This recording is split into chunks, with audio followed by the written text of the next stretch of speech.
우리 성경 말씀 한번 보겠습니다. 마태복음 1장 21절에서 23절입니다. 같이 보고 읽겠습니다. 시작. 아들을 낳으리니 이름을 예수라 하라. 이는 그가 자기 백성을 그들의 죄에서 구원할 자이심이라 하니라. 이 모든 일이 된 것은 주께서 선지자로 하신 말씀을 이루려 하시니 이르시되 보라 처녀가 잉태하여 아들을 낳을 것이요 그의 이름은 임마누엘이라 하리라 하셨으니 이를 번역한즉 하나님이 우리와 함께 계시다 함이라. 아멘. 이 말씀을 중심으로 해서 오직 주님만 원합니다 라는 제목으로 말씀을 생각해 보려고 합니다. 지난 주간에 우리 한국의 문재인 대통령이 이제 중국을 방문했습니다. 이제 그 전에 방문하기 전부터 제가 좀 관심이 많았어요.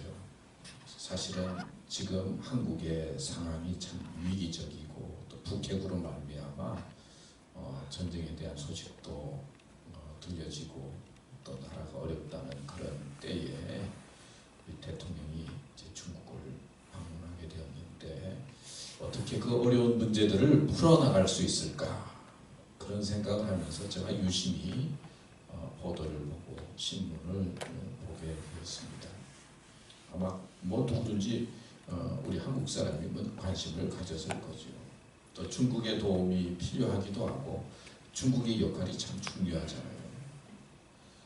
그런데 이제 문재인 대통령이 이제 중국에 가서 여러분 신문 보도를 통해서 보았겠지만 아무래도 격에 맞지 않는 혼례를 당하는 그런 보도, 또 기자들이 폭행을 당하는 보도 등등을 보면서 좀 마음이 좀 안타까웠어요. 왜 하필 이때 중국을 방문해서 이렇게 좀 우리 한국이 무시를 당하는 듯한 그런 자존심 상하는 듯한 그런 그 대접을 받아야 할까 그런 마음을 가지면서 좀 마음이 아프기도 하고 안타까웠어요. 제가 생각해 보니까 어떤 면으로는 북한에게 우리가 이렇게 한국을 남한을 이렇게 대한다 라는 모습을 북한에게 좀 보여주고 싶은 것이 있는가 그런 생각을 들기도 하기도 하고요. 또 박근혜 대통령이 이제 감옥에 들어가 있잖아요. 전임 대통령을 이렇게 함부로 대하고 이렇게 의리 없는 이 정부가 아닌가. 뭐 생각해 보면 그렇게 구속할 만한 것도 없는데 왜 저렇게 전임 대통령을 취급하는가. 이 의리 없는 사람들이다. 뭐 그런 느낌을 또 보여주기도 그런 생각이 들기도 하고요. 또 한편으로는 뭐 4대 원칙 그래서 그 4가지 원칙을 이제 중국하고 이렇게 합했다고 이제 발표를 했는데 그 첫 번째가 절대로 뭐 선제 타격을 하면 안 된다. 뭐 전쟁이 일어나서는 안 된다. 뭐 그런 표현가 첫째 원칙인 것 같아요. 그거는 지금 미국하고 이야기해야 될 문제인데 하필 왜 중국에 가서 말이야. 미국하고 협상하고 미국하고 대화할 문제를 왜 중국에 가서 미국을 향해서 뭐 중국과 한편이 돼서 미국을 향해서 그렇게 이제 엄포를 넣는 것처럼 왜 그런 거를 합의를 했느냐. 뭐 제가 그 글을 보면서 뭐 이 생각 저 생각이 들었어요. 이제 그런 생각을 하면서 저는 이제 성경에 있는 말씀이 생각이 났어요.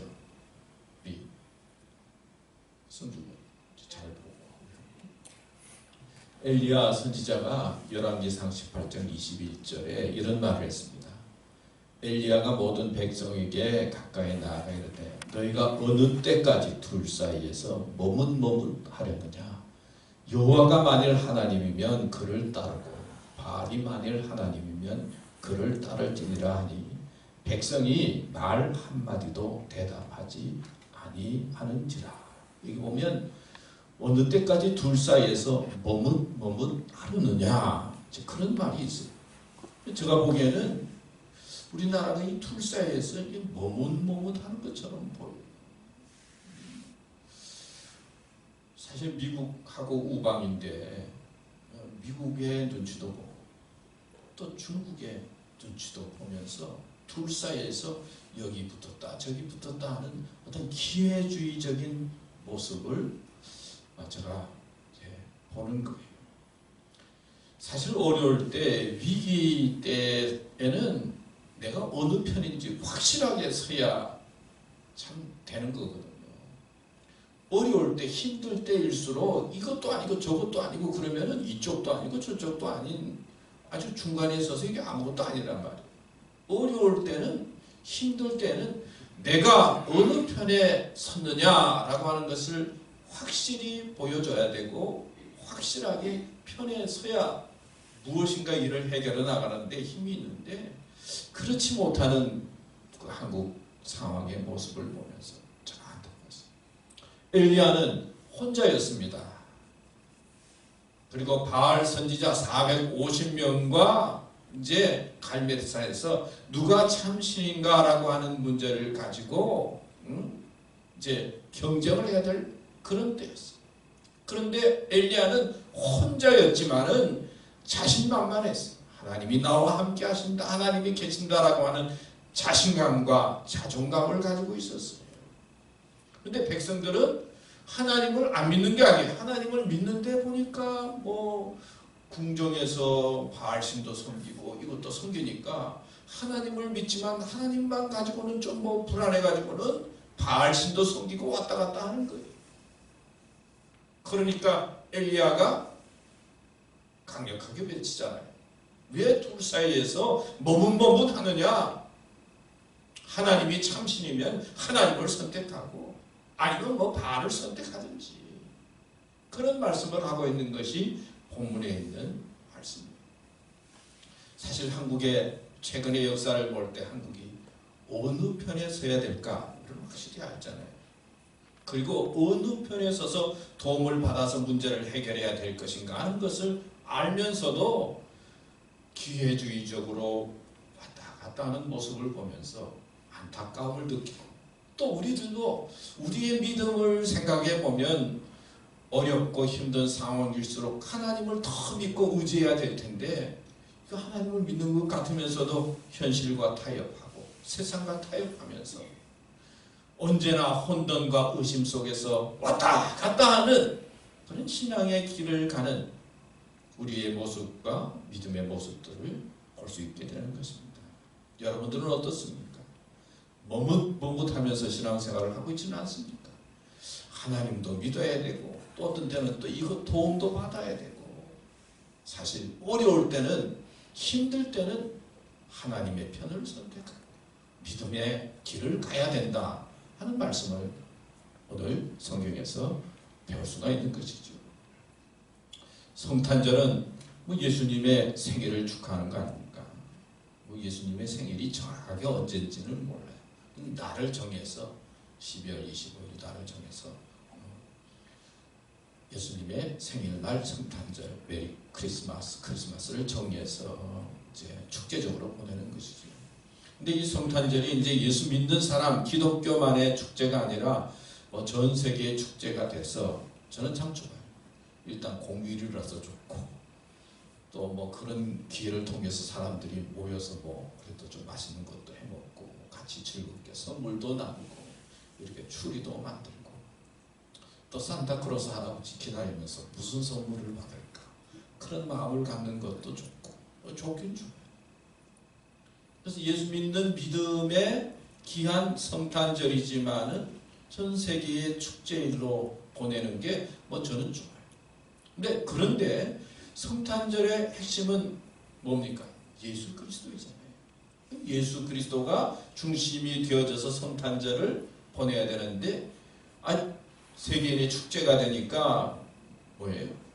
그냥 어떻게 하면 즐겁게 지내고 또 재밌게 지내는데 왔다 갔다 하면서 예수님의 오심을 잊어버리고 믿음과 먼 그런 삶의 자리에 있을 수가 있는 것이죠.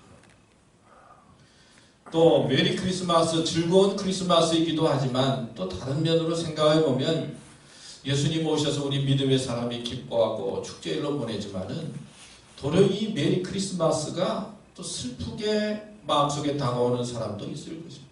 우리는 즐겁다 그랬지만은 이 성탄절 되면은 참 힘들고 어려운 사람들에게는 기쁨의 날이 아니라 참 외로움의 날, 고독의 날이 될 수 있을 거예요.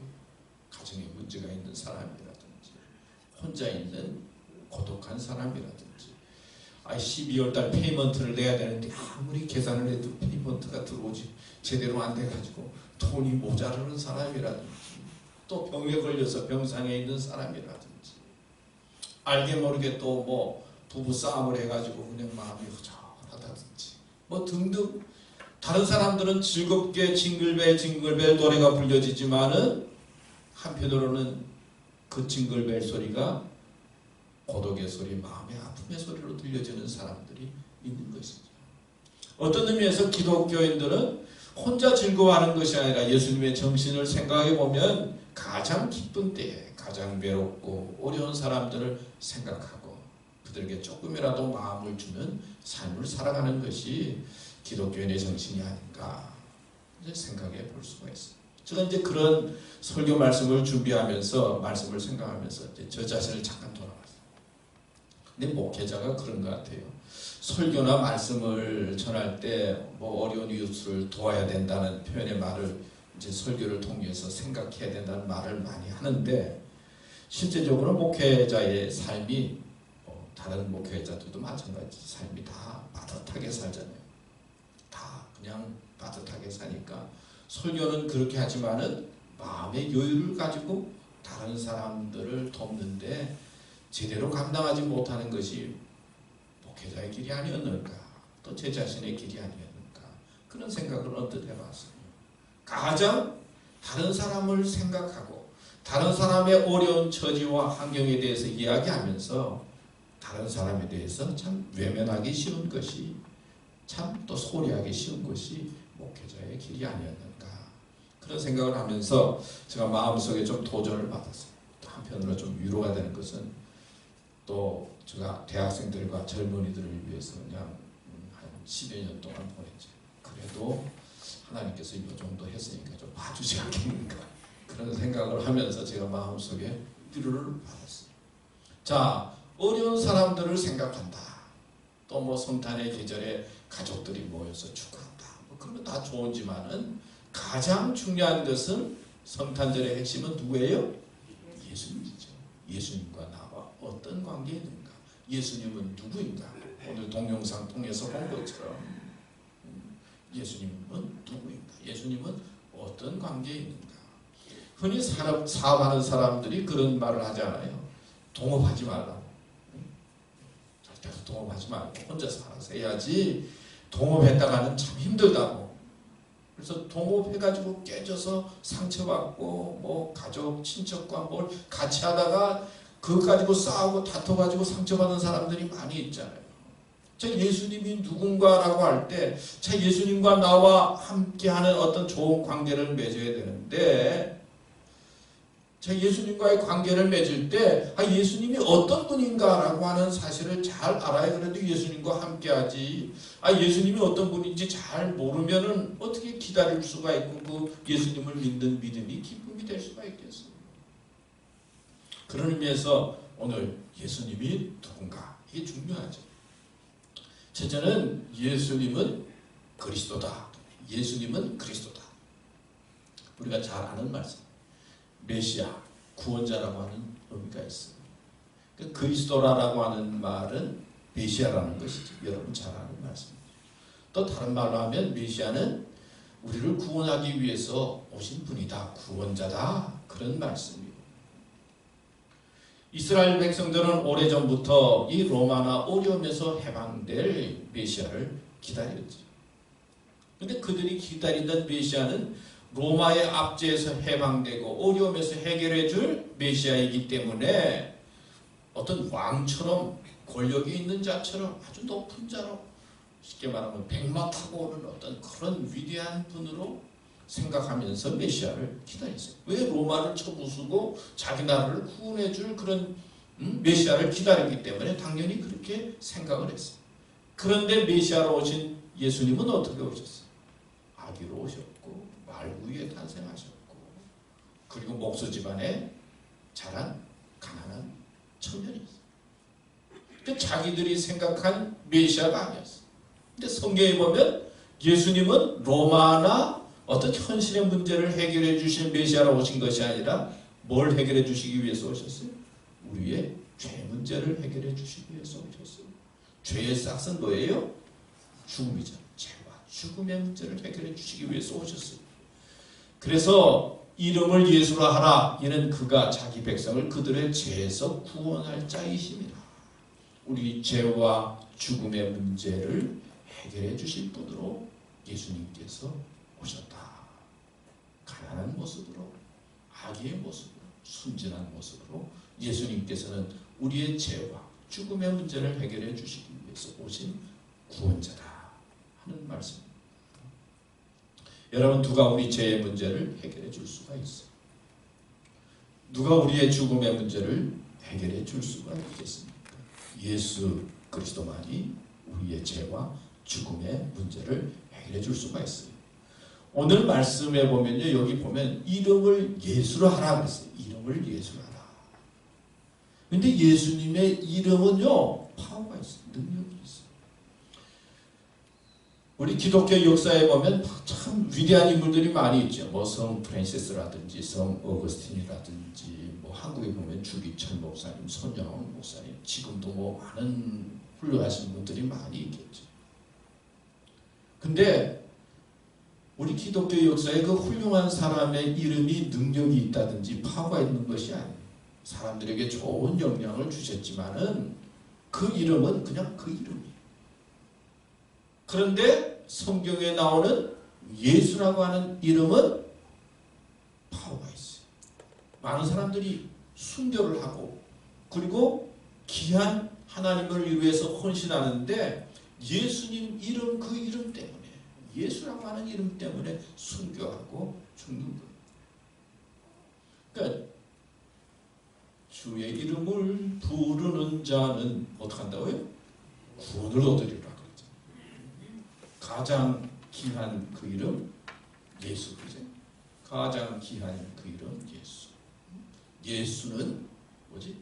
주 그리스도. 찬양이 있잖아요. 예수 이름에 능력이 있어요. 그래서 우리는 예수 이름을 부르는 자가 되고 예수 이름을 자꾸 찾아야 돼요. 그러니까 구원도 그렇잖아요. 마음으로 믿고 입으로 시인해서 구원을 얻는 거잖아요. 그러니까 예수 이름을 자꾸 부르는 게 좋아요. 성탄절을 맞이해서 예수님, 예수님, 예수님. 예수님 이름이 파워가 있고 능력이 있는 거예요. 믿습니까? 누구 이름이 중요한 게 아니에요. 제가 한국의 기독교 지금 교회를 보고 교회를 가만히 보니까 하나님은 사람을 그렇게 높이지 않아요. 목회 훌륭하고 뭐 했다고 그래도 가만히 보니까 마지막 때 되면은 다 인간은 인간인 거예요. 누구 목회자나 누가 훌륭한 게 아니고 하나님은 하나님의 아들 예수님의 이름이 높여지기를 원해요. 예수님의 이름을 통해서 구원받고 예수님 이름 통해서 하나님의 역사가 이루어지는 것입니다. 믿습니까? 그러니까 우리는 예수님을 높이고 그리고 예수님을 찾고 예수님을 소중히 여겨야 하는 것입니다. 근데 오늘 말씀에 보면 이런 말이 있어요. 마태복음 1장 20절. 그냥 놔두세요. 이 모든 일이 된 것은 주께서 선지자로 하신 말씀을 이루려 하심이니. 그랬어요. 이사야 53장 5절 6절 말씀에 보면 이사야가 하나님의 은혜 속에 한 말이에요. 한번 다 같이 읽을까요? 시작. 그가 찔림은 우리의 허물을 인하며 그가 상함은 우리의 죄악을 인하며 그가 징계를 받음으로 우리가 평화를 누리고 그가 채찍에 맞음으로 우리가 나음을 입었도다. 우리는 다 양 같아서 그릇 행하여 각기 제 길로 갔거늘 여호와께서 우리 무리의 죄악을 그에게 담당시키셨도다. 아멘. 그는 누구를 말할까요? 예수 그리스도요. 그 다음에 우리 뭐 나라고 표현할 수 있어요. 그래서 이거를 조금 다르게 보면요, 예수님이 찔림은 나의 허물을 인하며 예수님의 상함은 나의 죄악을 인함이라. 예수님이 징계를 받음으로 내가 평화를 누리고 예수님이 채찍에 맞음으로 내가 나음을 입었도다. 내가 다 양 같아서 그릇 행하여 각기 제 길로 가거든. 여호와께서 나의 죄악을 예수님에게 담당시키셨도다. 아멘이죠? 아멘이. 예수님이 이미 오래전에 하나님께서 보내시겠다고 약속하신 분이시고 예수님을 통해서 우리는 자유함과 구원과 해방을 잊게 되었습니다. 예수님이 누구냐? 그리스도고 우리의 구원자다. 자, 두 번째는 예수님은 임마누엘입니다.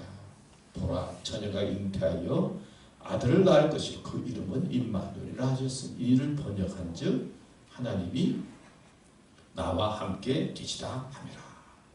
예수님은 나와 함께 계시는 분이세요. 여러분 그렇잖아요. 함께 있는 분이 참 좋으면 얼마나 좋아요. 함께 있는 분이 참 나를 괴롭히고 나를 힘들게 하면 함께 있고 싶지 않잖아요. 그렇잖아요. 예수님은 사랑이잖아요. 사랑하는 분이 나와 함께 있는 거예요. 얼마나 좋습니까? 예수님은 나와 함께 하시는 분이에요. 함께 한다는 것이 얼마나 귀하고 소중한지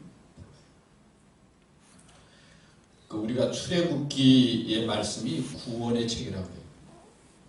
창세기는 하나님께서 어떻게 창조하셨는가 창조에 관한 책이라고 한다면 출애굽은 애굽에서 탈출하는 이야기인데 애굽 세상에서 어떻게 구원을 받느냐 구원의 책이라고 그렇게 표현할 수가 있습니다. 근데 하나님께서 이제 모세를 부르지 않습니까? 모세를 불러서 야 이스라엘 백성이 너무 힘들어서 내가 부르짖었는데 그 부르짖음을 듣고 그 고통을 보았다. 그러니까 내가 너를 애굽 땅에 보낼 테니까 이스라엘 백성을 이끌어내라. 그런데 모세는 좀 의문이 생겼어요. 아니 하나님이 전능하시고 대단하신 분이면은 우리 백성들을 고통과 아픔에 아예 들어가지 않게 만드시지. 아 왜 그 전능하신 하나님이 우리 백성을 이렇게 고통스럽게 만드십니까? 그래서 하나님에게 나를 보내는데 하나님 우리가 이스라엘 백성 내 백성에게 가서 누가 나를 보냈다고 이야기를 해야 됩니까? 그렇게 묻지 않습니까?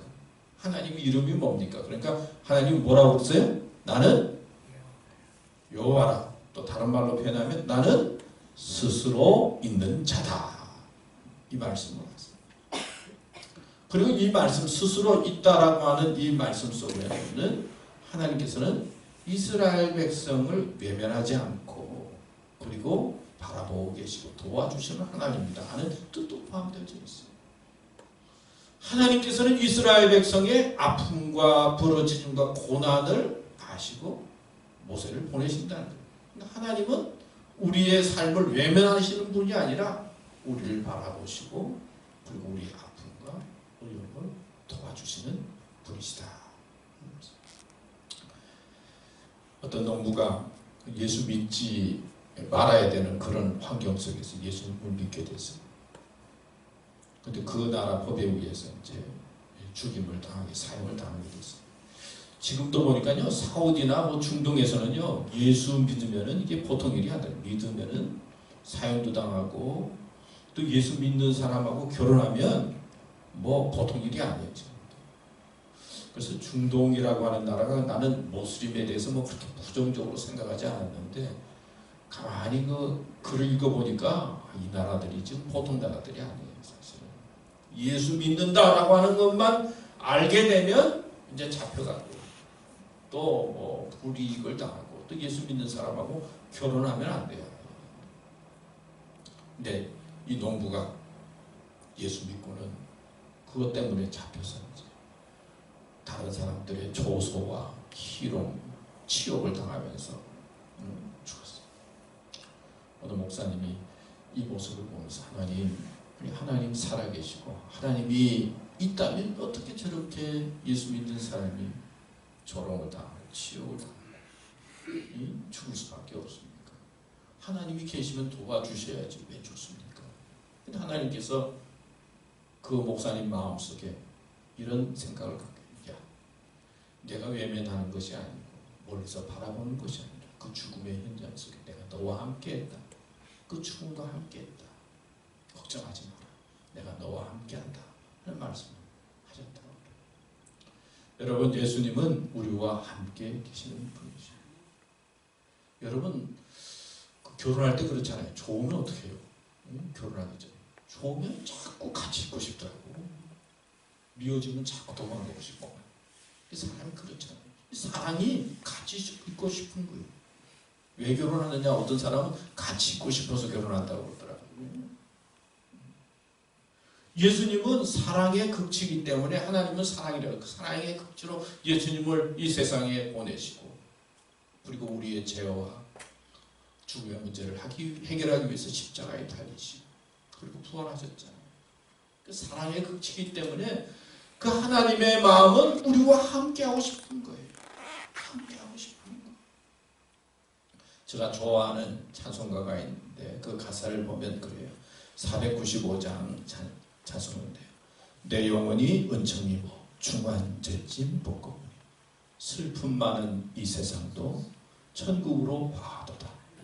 할렐루야 찬양하세. 내 모든 죄 사함받고 주 예수와 동행하니 그 어디나 하느라. 예수님하고 내가 동행하고 사니까 어디에요? 그 어디나 하늘나라. 돈이 많으니까 그 어디나 하늘나라. 그런 게 또 아니라고요, 사실. 또 돈 많으면 또 돈 때문에 걱정하는 것 같아요. 사실은. 또 지식이 많으면 그 어디나 하늘나라. 지식이 많은 사람들도 그것도 복잡하더라고요. 이게 옳은 것 같고 저게 옳은 것 같고. 예수님과 동행하니 그 어디나 하늘나라. 높은 산이 거친들이 초막이나 공부를 내 주 예수 모신 것이 그 어디나 하늘나라. 할렐루야 찬양하세. 내 모든 죄 사함 받고 주 예수와 동행하니 그 어디나 하늘나라. 이런 고백이 있는 믿음과 삶이 되시기를 축원합니다. 마지막으로 예수님은 누구냐? 예수님은 성육신 하셨다. 하나님이 인간의 몸으로 오신 분이다. 요한복음 1장 14절에 보면 말씀이 육신이 되어 우리 가운데 거하시며 우리가 그의 영광을 보니 아버지의 독생자의 영광이요 은혜와 진리가 충만하더라. 말씀이 육신이 되어 우리 가운데 하나님이 인간의 몸으로 오신 분이 예수님이다. 성경에서 가르쳐주고 있는 말씀의 핵심이에요. 불교는 그렇잖아요. 부처님이 돌을 닦아서 이제 해탈하고 신의 경지에 이르는 거예요. 그래서 불교에서 말하는 것은 인간이 돌을 닦고 팔종도를 행하고 그리고 수행을 하면 해탈을 해서 신과 같은 존재가 된다. 그렇게 이야기하는 것 같아요. 불교에서. 그러니까 인간이 노력해서 신적인 존재가 된다. 근데 기독교는 그게 아니잖아요. 하나님이 신이 인간으로 오신 거예요. 그래서 관점이 다른 거예요. 하나님이 인간으로 오셔서 인간의 상황과 형편을 보시고 위로해 주시고 용기도 주시고 죄도 해결해 주시고 죽음의 문제도 해결하시기 위해서 사랑으로 십자가에 달리신 분이 예수님이다. 근데 오늘날 많은 사람들이 우리의 구원자를 기다리고 있어요. 뭐 슈퍼맨이라든지 또 뭐 영화에 보면 뭐 여러 가지 원더우먼이라든지 뭔가 이게 인간으로서 좀 특별한 분이 나타나서 인간의 문제를 해결해 주기 원하는 인간의 관점에서 이야기하는데 성경은 인간의 관점이 아니라 하나님께서 인간이 되셨다는 거예요. 인간을 구원하기 위해서. 다른 사람들은 인간이 노력해서 신적인 존재가 되고 싶어하는 그런 데인데 하나님께서는 그게 아니고 인간의 상황을 그대로 인정하시고 인간은 인간인데 인간의 힘으로는 안 되니까 하나님께서 인간의 몸으로 오셔서 그 인간을 구원하시기 위해서 십자가에 달리시고 죽으시고 부활하셨다. 이게 말씀의 핵심이에요. 그런데 하나님이 인간이 되셨다라고 하는 사건은 어떻게 알 수가 있어요? 우리가 잘 믿어지지 않잖아요. 성경에 기록되어 있잖아요. 말씀이 육신이 되었다. 그다음 성경 말씀에 보면 하나님이 인간이 되셨다라고 하는 말씀입니다. 하나님이 인간이다. 그러니까 어떤 의미에서 우리가 믿음에 대한 확신은 말씀을 통해서 확인해야 돼요. 말씀을 알아야 되는 거예요. 생각으로는 이해가 잘 안 되거든요. 아니 하나님이 인간이 되셨는데 아니 하나님이 어떻게 십자가에 달려 인간의 죽임을 당할 수가 있어요? 아니 하나님이 어떻게 고난을 당하고 피를 흘릴 수가 있느냐고요. 채찍을 맞고. 아니 그런 분을 우리가 어떻게 구주로 구세주로 모실 수가 있느냐. 우리보다 뛰어나야지. 그분에게 의지하지. 근데 성경은 그렇게 말씀하지 않으시거든요. 하나님께서 인간의 몸으로 오셨고 또 인간들보다 더 낮아지셔서 인간을 섬기시고 병든 자들을 고치시고 십자가 달려 죽으시고 죄를 해결해 주시고 부활하셨다라고 하는 것이 하나님의 말씀 속에 있으니까 우리가 하나님의 말씀을 믿느냐 안 믿느냐 이것이 예수 그리스도를 나의 구주로 받아들이느냐라고 하는 것과 밀접한 관계가 있어요. 그래서 기독교는 말씀의 종교라고 말씀. 말씀에 대해서 알아야 된다는 것. 말씀을 배워야 된다. 말씀에 대한 깨달음이 없으면은 예수님이 누구냐라고 하는 사실에 대해서 확신할 수 없고 우리의 믿음이 우리 감정에 따라 이리 갔다 저리 갔다 흔들릴 수밖에 없는 것입니다. 성 어거스틴이 있죠. 어느 날 잠을 자다가 꿈을 꿨어요. 그래서 꿈속에 주님이 나타났어요. 누가 무엇을 원하느냐? 꿈속에서 어거스틴이 대답하기를 아무것도 원하지 않습니다. 저는 오직 주님만을 원합니다. 여러분들에게 꿈속에 나타나서 무엇을 원하느냐? 그러면 뭐라고 대답할지 모르겠어요. 저도 모르겠어요. 꿈속에서는 정신이 왔다 갔다 하고 제 정신이 아니니까. 근데 어거스틴은 오직 주님만을 원합니다. 그랬어요. 여기 진젤돌프라고 하는 사람은 백작이었어요. 기적이었어요. 잘 사는 사람이었어요. 근데 이 사람이 모든 것을 버리고 맨발로 막 돌아다니고 그러니까 사람들 당신의 야망은 무엇입니까? 무엇 때문에 당신이 이러십니까? 그랬더니 진제돌프 백성은 내 야망은 오직 한 분 그리스도뿐입니다. 예수님만이 내 야망입니다. 빌립보서 1장 21절은 이는 내게 사는 것이 그리스도니 죽는 것도 유익함이니라. 누가 그랬어요? 예? 누가 그랬어요? 예, 사도 바울이 그랬죠. 예수 그리스도에게 초점을 맞춘 것이죠. 마지막으로 우리 박용호라고 하는 분이 예수님 그렇게 적은 시가 있었어요. 이 시를 한번 읽고 마치려고 합니다. 예수님 사랑하고 싶은 님, 높이고 싶은 님, 따르고 싶은 님, 님을 만나 기쁨을 알았고 님을 만나 참나를 알았고 님을 만나 하나님을 알았고 님이 아픔을 잊게 하였고 님이 슬픔을 이기게 하였고 그 다음에 봐주세요. 님이 죽음을 없이 하였고 머리에 이고 싶은 님, 가슴에 품고 싶은 님, 마음에 받들고 싶은 님, 이런 고백을 했어요. 몸은 머뭇하면서 사는 사람들이 많이 있죠. 하나님만 가지고는 부족해서 또 여기 저기 생각하면서 우리가 살게 될 때가 많이 있습니다. 성탄의 계절, 예수님께서 오신 성탄을 생각하면서 머뭇머뭇하는 것을 좀 멀리하고 예수님만이 나의 구원자이십니다. 내가 어려울 때 함께 해주실 줄 믿습니다. 예수님, 나를 위해서 하나님이지만 오신 것 감사합니다. 이런 믿음의 고백을 하면서 성탄의 계절을 보내시고 믿음으로 승리하시기를 축원합니다. 기도하겠습니다.